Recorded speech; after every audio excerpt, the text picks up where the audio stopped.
Hello everyone, I welcome you to the mock one of IDL Trading for National Camp. The motion of this round is This House Regrets, the portrayal of white-collar criminals as geniuses in pop culture. With that, I would request the first speaker from Proposition to start the debate here. Okay, so you can verbally mention the POIs. I'll begin my speech in three, two, one. A world where the corporate upper class fraud is treated with far less public outrage and more humanization compared to some poor families just fending for themselves, where the punishment for these crimes isn't as nearly as harsh because of this extreme humanization and glorification. A world where just because a upper class white collar crime has been committed, we get awed, not angry with it. What is our stance in this debate? Firstly, what does this glorification even look like? This looks like, firstly, these shows essentially showing that these crimes nearly aren't as faulty, right? It's not them that is actually guilty for them. They play the victim card here, right? The white collar criminals are being treated as victims essentially in this in these pop culture shows. But secondly, they also show that it is easy to get away, right? There are no real consequences, but also there are no real consequences and impacts of their actions themselves, right? Thirdly, what do they show is that they're geniuses to pull this off and not criminals, right? They're seen as these smart, witty people and not necessarily as criminals who have committed a crime. Like, there are several shows that are examples for them, like Suits, a very popular show where there's a corporate fraud lawyer, but and at the end of the day, there's like little or no consequences amongst the show itself. What is our counterfactual then in this debate? We say that do not glorify these people. Whenever you're showing a white collared criminal being depicted in these shows, we say that show some serious consequences, show the impacts of their actions, and show a real jail time, because we never get like a 10-year or 20 period jail time. That is essentially what like a white collar criminal should get. Um, and that is why I'm very proud to propose two things that I'll be talking about in this debate. Firstly, about biased justice, and secondly, about influence on people.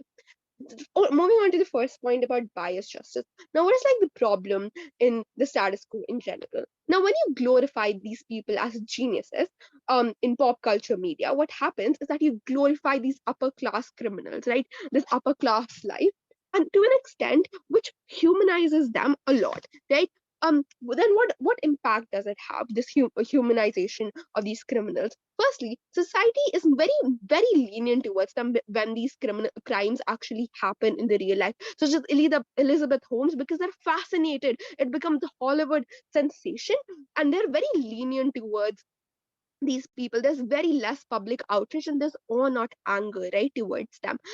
Again, the example is Elizabeth Holmes, which is like a current sensation, a Hollywood sensation. They get these Hollywood treatment. And because why does this happen? Because these people have grown up seeing these people do as vulnerable upper class people who've done nothing wrong. Now, in real life, these upper class people are the source of their awe, and it humanizes them, and they get this Bollywood treatment, right? Now, secondly, what it does is that leads to class bias. Already, we have a very unjust police system and unjust criminal system, which is very biased. Now, these glorification of white collar crimes are majorly of these upper class people who are usually white people. And now what happens is that media controls this public narrative of what is wrong and what is right. When you glorify these people, media controls the narrative of what is being said as like something that is as a genius, right? Something that like would influence the person's image and the person's even jurisdiction towards them. And what does this unjust system then leads to? Firstly, even police people are more likely to go towards people of color who have committed crime for their sustenance in these poor areas, and like shoplifting, for just spending for themselves. In recent past, there have been several data showing that that police people are more likely to go towards these small criminals who have actually just and their punishment is way harsher than that of white collar crimes, which are also in real life less less harshly punished because of this is so much glorification. In even the public does not like pressurize the judicial system in this, and we see it happening around them. Secondly, about how it influences people. As before that, any POI. Okay, seeing none, moving on. Does So yeah, go ahead. Yeah, why does that proposition presume that being a genius is equal to not being a criminal for individuals in the society? um okay, so okay, imagine this. A person who's being, okay, usually when you are seeing a TV show and you're seeing this very witty person who has committed a crime, right? But he was a very witty person, and you automatically like, and who's seeing with little or no consequences for their action, you automatically believe that, oh, they're like so cool, right? Because we've seen it happening in several shows such as Suits, as I gave the example, right? And Wall Street, right? You become fascinated with these characters at the time in which humanize them and not criminalize them, right? Secondly, about how it influences people. As we know that we are what we see. Now, what is the problem here? Firstly, people think because of this glorification that these white collar crimes are easy to do, easy to get away with, has no real consequences, and is something that is fun and smart and witty to do, right? Something that's cool to do, and not something that is necessarily like criminal to do, right? Now what impact does it have? They don't know that a white collar, because this isn't really showed in pop culture. They don't really understand that a white collar crimes can have severe impacts on lowly workers, take their lives and incomes and unemployment, right? White collar crimes, even at a very low level, has severe impact on societies, such as money laundering, and has impact on poor people, and that is never showed in these shows, right? Now the impact that it has is that leads to extremist actions, and it's a shift in people's perception about in either doing these crimes or towards someone who has done these crimes, right? And when you humanize these people in real life because of the glorification in pop culture, it leads to unbiased justice, unbiased people, and that is why we're very practical. I thank the speaker for that wonderful speech. Speakers, please note, time yourself, but also keep your cameras on. Thank you so much. Moving on to Leader of Opposition, whenever you're ready. Yeah, I'll just take 30 seconds to jot down some notes.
Yeah.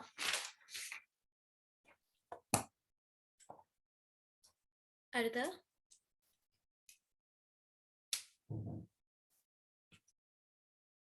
Oh, all right. I'll be taking my POIs in the chat box. You can just write it down and I'll see to it. Though I will pause in between my speech, so you can ask them as well. Starting my speech in 3, 2, 1. This house regrets the portrayal of white collar criminals as genius. Panel, I felt the need to repeat the motion because simply side proposition has equated the picturing of white collar criminals as geniuses as glorification. We think that's simply not true. That is to say that we can actually disrespect someone or feel that someone is not entitled to that much amount of privilege just because they are a white collar criminal, just because they're a genius. Something that is present in the status quo as well. When we start looking at individuals that are still referred to as geniuses but yet are not glorified by the societal standards, we're very, very proud to oppose. What I will doing in my speech is first presenting you two key rebuttals, two key points of characterization, and then two key arguments about what exactly A is the impact of such web series, and secondly, that why is it not making them much more desirable in the sights of the audience. But firstly, coming over to the rebuttals. Note that public outrage because of humanizing individuals is something that is not present and cannot be present for white collar crime. That is to say, we do understand that public outrage is essentially not present on either side of the house simply because of the fact that it is a white collar crime rather than about the very idea of its portrayal in web series. Two key reasons for this. First is that because of the lack of societal touch and principles to any white collar crime. That is to say, white collar crimes do not hurt individuals and the society at large at their heart, asking for any sort of outrage from the very instinct, right? That is to say, they can still be solved and they can still be dealt with by government officials and do not require so much amount of social movements just to make sure that there is an awareness regarding it. But secondly, that it's difficult to connect for individuals in regards to money than it is to connect with regards to, let's say, principles of equality for females, or let's say anti discriminatory regulations. In this scenario, what it looks like then is that criminal offenses are much more likely to incite outrage by individuals just because they're a part of the community and just because they can connect with the principle of not having that crime done, rather than them pushing outrage over not stealing, because that is something that is simply way too much capitalistic in nature, something that people cannot simply connect with.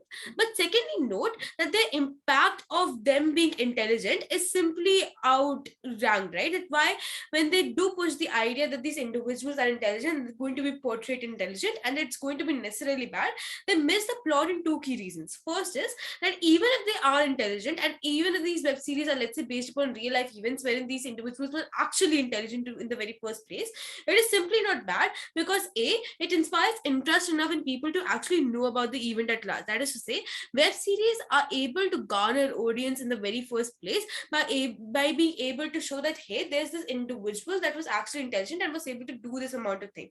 But B, that by being a genius is not equal to being a criminal. That is to say, that this principle that they're trying to run, this assertion that they're trying to run, that being a genius pushes them away from the idea of a criminal, is simply not true. Because A, for the people that lose money, they're still angry. That is to say, the people that have actually suffered because of these white collar crimes are still going to be outraged about this entire individual, and they're still going to demand some sort of accountability from them.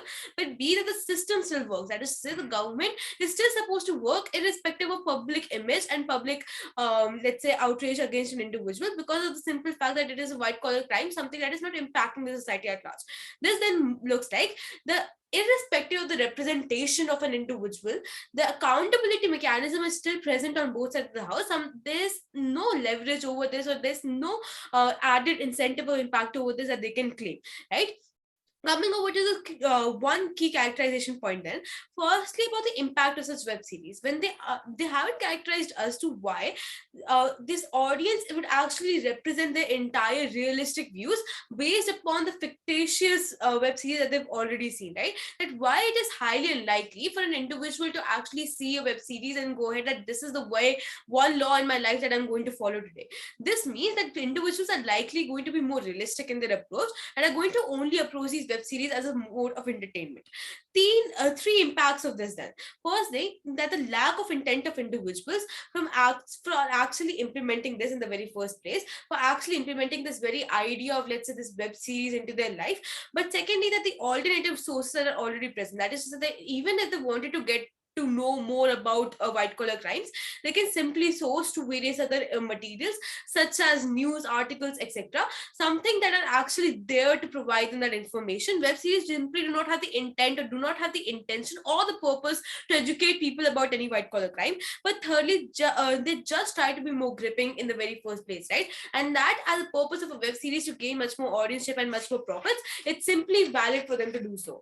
Then, two key arguments on this. First being that the impact of such web series and the value of them as art. We've already told major characterization about this to you, that why is it important for these web series to actually be much more fictitious in nature, to gather much more excitement from the side of the audience and much more viewership. That is to say, it's very difficult for me to watch a 3 hour movie about a random spy that is just talking to people. I would like to see some people die in the very movie itself, right? And in that scenario, then it becomes much more likely that movies like James Bond are going to work in comparison to some normal spies working, right? But secondly, then, that why is it a principle of freedom of expression and freedom of creativity for such directors, for such producers in the very first place, that actually make sure that they have the right to create such material? Two key reasons for this. First is that their purpose was, again, never to inform people, never to educate people about white collar crimes in the very first place while they were making this movie, while they were making this web series. This then looks like them actually being pushed over under the burden of a particular action they never wanted to commit in the very first place. But B, note that their only purpose is to garner profits out of this, something that we've already told you till now. But thirdly, then, that why does this answer the entire argument of side proposition, wherein they push this entire burden of education, wherein they push this entire burden of characterization of this one individual in the eyes of the society over these creators? It is simply not present over there. We think that the moment a news media portal would probably try to tell you that why Harshit Mehta was the best guy in the world is the one moment when you start questioning all of it. We do not think that it's going to happen from web series in the very first place, right? But secondly, then, that why is it not making them much more desirable? We've already told you again through this through our characterization that the system is already going to work, the system is already present there to ensure accountability of these individuals. But secondly, that people that are actually affected by these white collar crimes are still going to continue to be angry about this then means that in the case of an impartial judiciary, as well as a victim that is actually wanted to get some sort of remedy, there is no scenario whatsoever that there is a lack of accountability. But we've already told you in our first rebuttal itself that, hey, look, irrespective of the amount of characterization, irrespective of the amount of perspective that you have of this individual, white collar crimes are never going to be something that are going to move an entire society to actually cause a riot or something, right? For these very reasons, we're very, very proud to oppose. I thank the speaker for that wonderful speech. Inviting the second speaker from proposition to continue from side proposition. Here. Right, I'll just be starting in 30 seconds. I'll just stream some departments.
Right, I'll be starting, excuse me, in 3, 2, God, 1.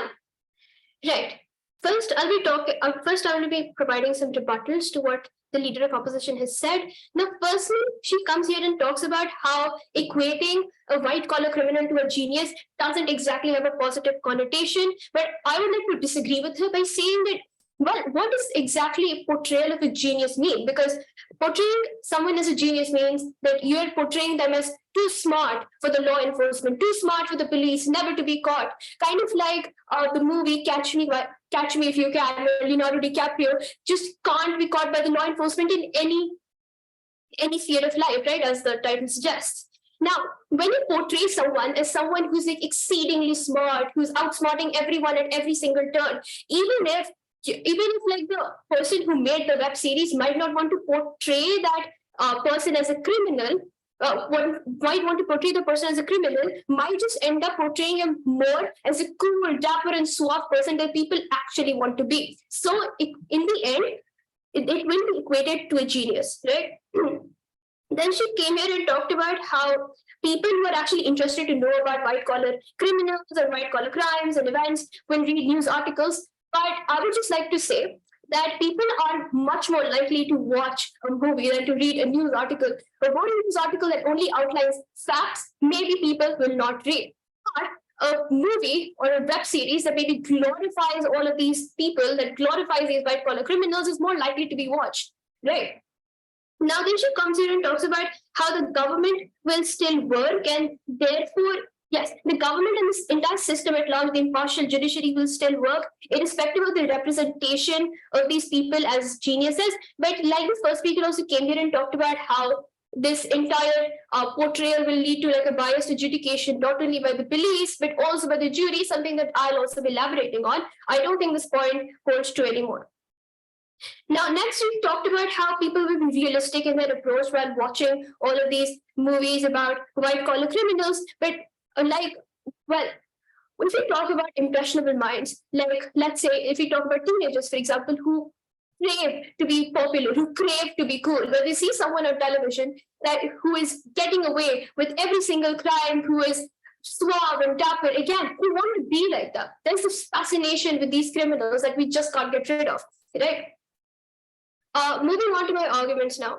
Firstly, I would like to talk about, like I've already talked about, how this creates like a public that sympathizes with criminals and not exactly with law enforcement, right? So when you actually portray them as white collar criminals, when you actually portray white collar criminals as geniuses, what we're essentially doing is, like I've already explained, we are saying that they are going to outsmart people at every single turn. So this is a kind of glorification. And the people who are actually watching all of these movies or are listening to all of these podcasts about white collar criminals, these people are disconnected from reality because they start living this life where the white collar criminal is just the person you want to be, right? And they start seeing these criminals as geniuses who actually meant no harm, right?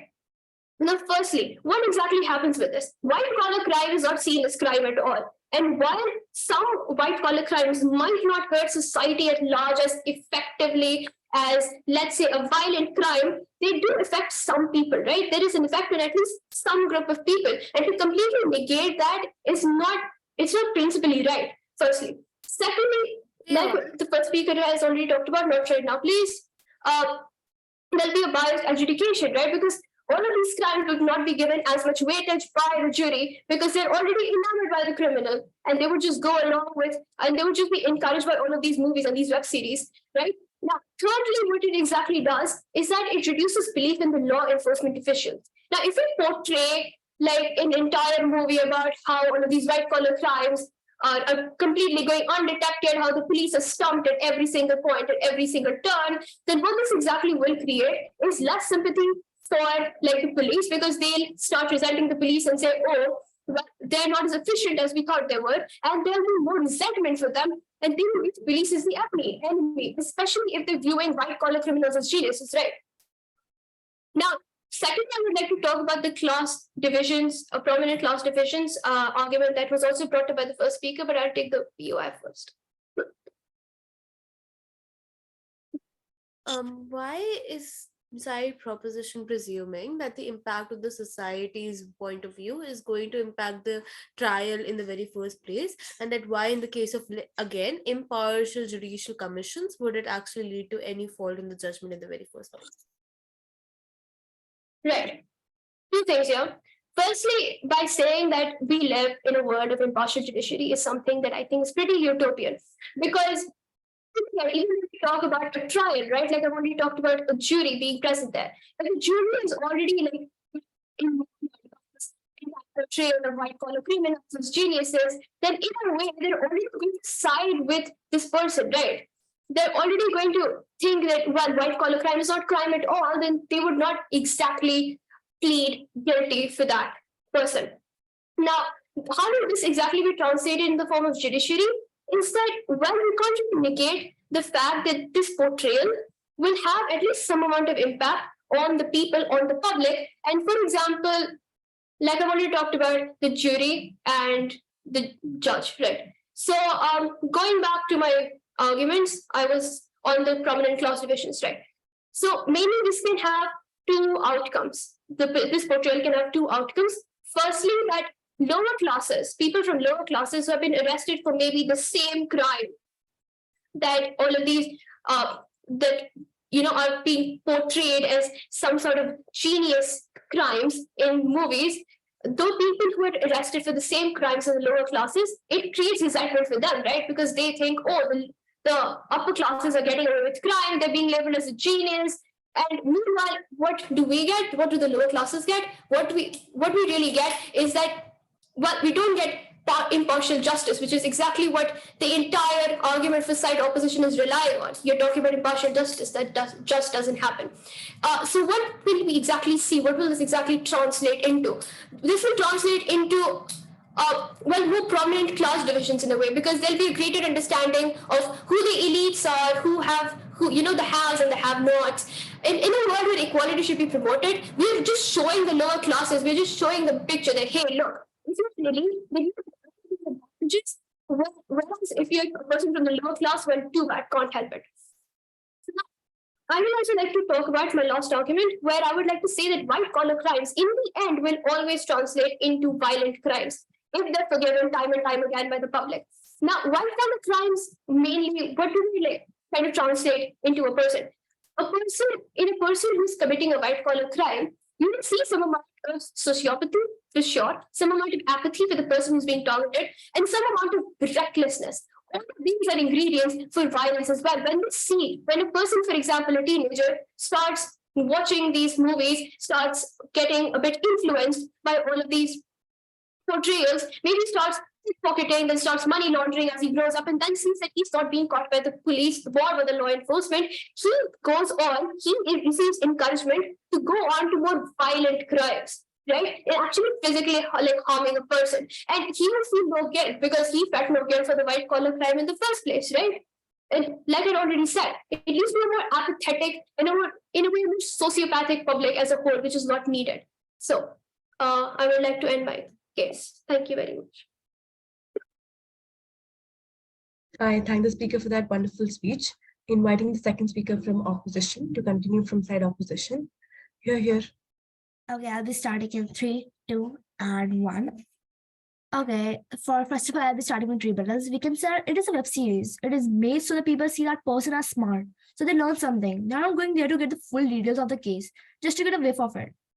Second, web series are not even that exaggerating that people will lose faith in police. And the proposition itself is saying that web series are not exactly true.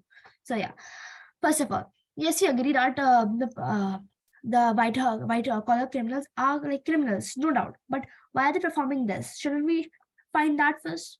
Our system has too much favoritism. So no. If the person is there like in the senior position and there is a guy who is at the junior position,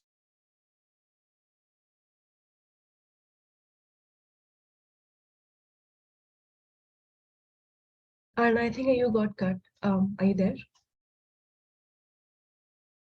Is anybody else able to hear? No, ma'am, she's cut out. No, ma'am.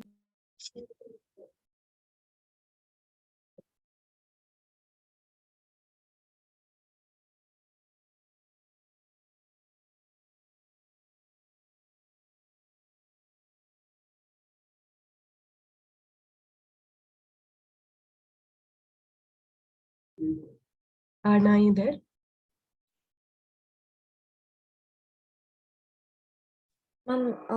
I think she needs a minute to reconnect. Yeah, okay. I'm sorry, I'll be starting again. Yeah, sure, no problem. Okay. The he will where did I hear it? Should I start from the beginning again? You can restart, it's fine. Okay, so I'll be starting again. Okay, first I'll be starting with rebuttals. It is a web series. It's made of the so people that see as the person is smart. They are not going there to learn the full details of the case, just going there to get a whiff of it. Second, web series are not even that exaggerating that people will use fate and pullers, and the proposition itself is saying that web series are not exactly true. Like coming to my main argument that the white collar criminals are like they are criminals, no doubt. But why are they performing this? Shouldn't we find that first? Our system has too much favoritism. So if there is a guy on the senior position and there is another person with more knowledge on the junior position, the senior person will be given more recognition, even though the junior guy has more knowledge. So maybe due to some frustration, he tries to get a crime done. So he gets famous, he gets recognized. But just look at that from a point of someone else. That person is providing a crime right under your nose, and he's getting away with it spot free. So does that not give you a if that person is intelligent, be smart enough to get away with it? Then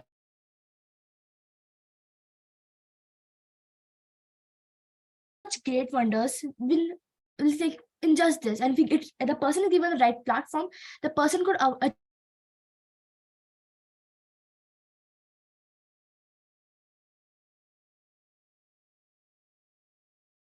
let's take an example. Harshit Mehta was a middle-aged person, like a middle-aged family class. So that's not only true that upper class people can perform crimes. It is not true. Second,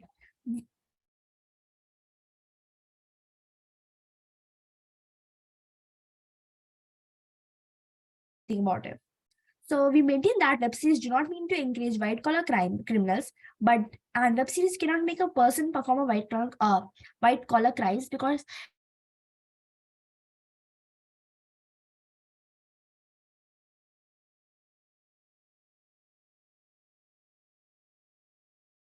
Aarna, you really need to check your internet. Ma'am, I'm really sorry for interrupting, but if she goes like this, we won't be able to get our proper rebuttals in. So I don't think it would be a fair on-site proposition if it continues like this. I know, and I told that she has to check her internet. Aarna,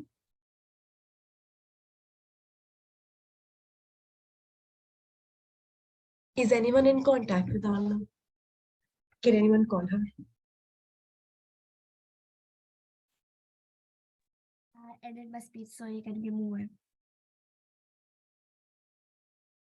Did you end your speech? What? I ended my speech. I completed it. Okay, so the last thing that I was able to hear was that lower class people also commit crime, and then you were giving example of Harshit Mehta. Okay, I'll just okay. Just give me a second.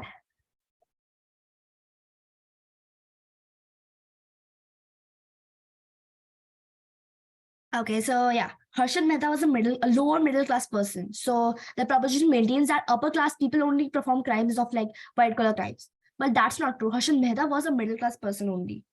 And second, Harshit Mehta, India takes and knows Harshit Mehta is a criminal, but his way was something we could learn from. There are a lot of web series that are based on him, and if not for those, we would barely know anything about him. And we maintain that web series do not mean to encourage white collar crimes, but that is a fact that web series do not encourage a person to perform a white collar crimes because they don't elaborate how the person did it. There's a lot more thinking and knowledge based on it. So yes, thank you. I'm ending it. I thank the speaker for that speech. Inviting the third speaker from proposition to summarize side proposition. Here. Okay, so I'd like to start with a quote from one of my favorite books. It was a white collar crime. In the human world, such crimes are lightly punished, though they harm hundreds, leading some to choose death out of despair, while the man who beats a single person on the street is considered the worst criminal. Moving on to my rebuttals for the first speaker, you said that portraying as geniuses is not glorification. So are you saying we don't look up to all of the great, smart people of our history? Look at us quoting people like Albert Einstein, Isaac Newton, Marie Curie, and all types of other people in our debates, and then saying that being called a genius is not glorification. There are people who respect men like Hitler, like Mussolini, all because, for example, Hitler's genius gave Germany its economical peak. You said that there are lots of criminals who are geniuses who have not been seen in a positive view. You moved right on without a single example, no evidence, nothing. I'm sorry, but this is a debate and we need actual proof and facts and statistics. For example, Bernie Madoff, the son of a plumber, who pulled off a $65 billion fraud that swindled almost 5,000 investors and resulted in multiple suicides. This is a fact. This is what the glorification of criminals on web series leads to. You said that public outrage is not even present. And why do you think that is? Dear adjudicator, how many of us do you think knew about the above mentioned Bernie Madoff case? Yet, if I were to ask all of us about the Masa Amini case, for which I need not even give explanation, how many of us do you think would know the details? While everyone knows the plight of a single woman over her hijab, no one would know about the 5,000 investors whose entire careers went down the drain. You said that there is no instinct. There is no instinct because people like the opposition are suppressing the instinct by saying it is something as cold as money matters, which brings me on to my next rebuttal. You said that it is harder to connect with money matters as it is to the plight of the people. These money matters cause way more plight than a man stabbing another at the dead of night. This is at least one life, maybe. The average money swindle brings down huge companies, millions upon billions of dollars worth of money, thousands of people's jobs, and hundreds of people's suicide. That is what comes from these cold, emotionless, flightless money matters. You said that glorifying is not bad, contradicting to your earlier given point when you refused to agree that calling someone a genius is glorifying. You said that someone intelligent could pull something like a murder or more like a crime off so that it is something to look up to. So now the opposition is saying that we should make the intelligent people of our society today, or the adolescents who watch these movies, think that the best, most amazing way to put their gifts to use is to swindle other people's hard-earned money instead of using this to give much needed help to society. I mean, yeah, that makes common sense, totally sure. You said that the government is supposed to work against public outrage. The whole point of a democracy is listening to the people, listening to their wants, supplying their demands for the people, by the people, of the people. We're not living in a communist society or dictatorship where the word lies with the government. We listen to the people. We listen to what the public is trying to tell us. That is why we have rebellions. That is why we have revolts. You said that it is fictitious, contradicting to your earlier point where you said that it can be based off of a real criminal as well. You said that people will not live their life based off of one thing. And so basically, we live in a developing country. There are many developing countries around the world where, as you and I and everyone present in this meeting very well knows, people believe whatever they see on a screen, whether it has a metal frame around it or not, whether it is news or not, whether it has facts or not. People will believe it blindly, and the directors and the producers, they should know this. They should not set fire to the society and set fire to our community, our income, the entire economic structure of the society just for a few bucks. You said that they can focus on news articles, etc. I've already rebutted this point. I don't see why I should rebut it again. You said that movies are glorified and changed up. Again, people are not aware of this. Again, we live in a developing country. Again, people will not look at whether there are facts. People will not look whether there is solid comeback. You said that people will question it. You said that people will continue to be angry due to an impartial judiciary, and there is no scenario possible where people will not get justice. Yet, unless people know about this, there will not be an impartial judiciary. You think money cannot swap hands in the court? Take your rose-tinted glasses off. We live in a realistic world where this thing happens every day and it is very real. Moving on to my next rebuttal. You said that we will not lose faith in the police. Why will we not lose faith in the police? Money has changed hands so many times and made sure that some of the greatest companies in the history of industry have been brought down. Here, I would like to rest my case by saying that the proposition shall rise and the opposition shall fall. I thank the speaker for that wonderful speech, inviting the last speech of the round. Opposition, a whip whenever you're ready. Can I have 30 seconds to formulate rebuttals?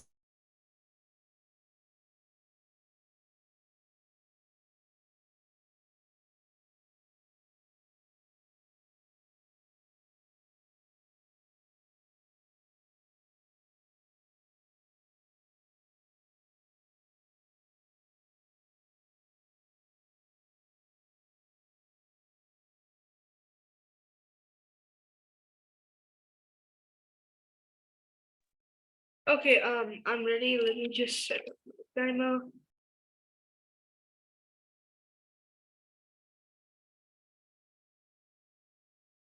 Okay, yeah. Yeah, so my 3, 2, 1. Okay, Judge, so to give you an off-time roadmap, first off, I'm rebutting my opponent's points. And then after rebutting my opponent's points, I'm going to be showing you why our points are superior when compared to our opponent's points. So first, let's go through what they said during all their speeches. During their main speech, they talked about how white-collar criminals portrayed as geniuses. They humanize these criminals to the public and how they play the victim card time and time again, and how it essentially tells the public that none of these crimes that these crimes are pretty much acceptable and hold no real repercussions. And here's why this is wrong. One, it is important to realize that it is extremely hard to commit any crimes like these, because in today's society it has become less and less acceptable for investors to it has become investors find it easier to find more about the company. And in today's world, it is much easier to do background checks on companies, new companies, and stuff like that, instead of like diving in and investing straight away. So, first off, these crimes are extremely hard to commit, and it is not likely that young 18 and 20-year-olds who are teenagers who are susceptible to these films will actually try and commit these crimes.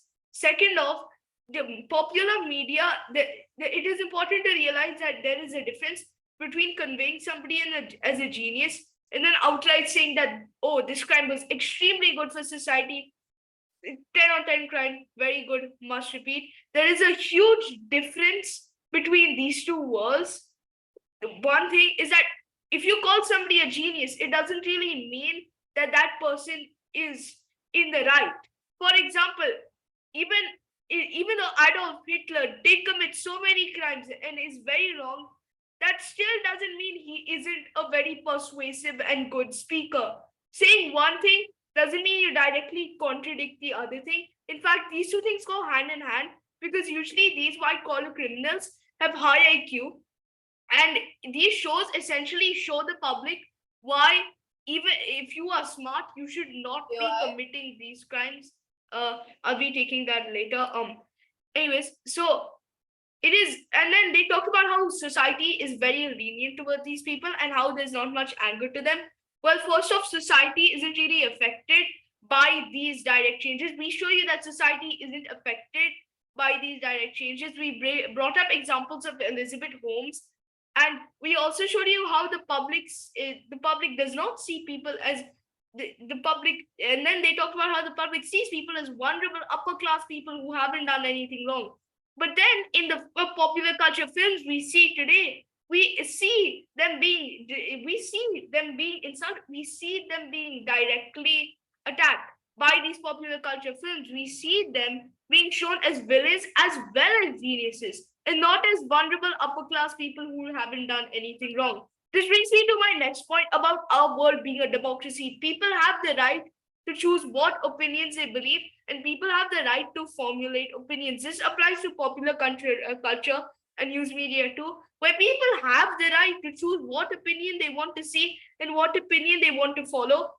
The producers, directors, they have the right to choose which kind of opinion they choose to follow.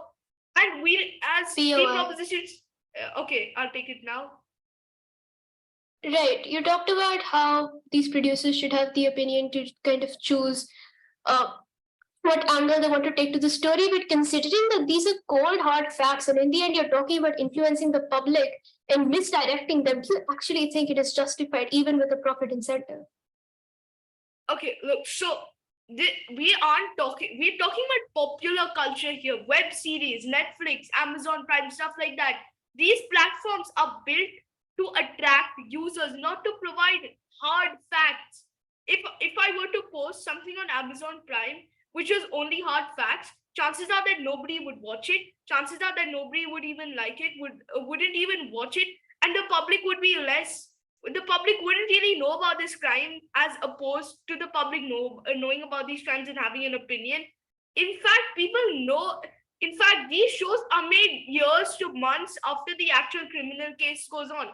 Let's take the example of Anna Sorokin. The case happened in 2019, but the series was only published in 2022. There is a 3-year gap between which people were educated about the crimes. And this show, and it takes a long time to produce films. And by that time, people are already educated on the situation.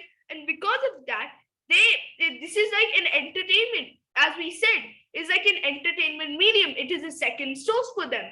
And so it turns all of the information they've got into an extremely good source of entertainment for them to watch. Now let's go on to the other things they said during their speeches. They talked about how glorifying a white-collar criminal is likely to get them more attention and more good PR, and how people are realistic in approaching these crimes, and how teenagers are impressionable and easily get motivated, which we've already rebutted at the start of the speech. Then they talk about how it essentially incriminates the law enforcement and how it shows that the law enforcement is incompetent and stuff like that. But if the law enforcement isn't able to catch people that have been committing these crimes for 2 to 3 years, it can be said that something is wrong with the law enforcement, and it essentially shows us how we can improve today's law enforcement. It shows the people how today's law enforcement may be incompetent and how we must improve it. The fact that the geniuses eventually are put in jail show that people with high IQ shouldn't be committing these crimes. Additionally, they talked about how it is easy to convince the judges and jury about this, but there have been cases like this, and each and every single time they have got the just punishment. And that too, the web series doesn't really affect the trial, because again, trials are based on hard facts, not web series. Somebody is not going to quote a web series saying that, yeah, because of this web series, because of this immense dramatization, we choose this side over this side. They need hard facts, and that's how courts work. Courts need hard facts, and simply quoting a web series isn't good enough. Then in their speech, they talked about democracy and how listening to people in a democracy is good, and how we don't live in a communist dictatorship. But then that's exactly the point we're trying to drive. We live in a democracy. People are allowed to have opinions. And so, judge, if you believe in not silencing people, if you believe in giving people an opinion, a voice, vote con. If you believe that people deserve to have a voice, and that people deserve to see whatever they want to see and deserve to believe what they want to believe, vote con. And for these reasons, we urge a con ballot. I rest my case. I thank the speaker for that wonderful speech, and I thank you all for what was an amazing debate, virtual crossover,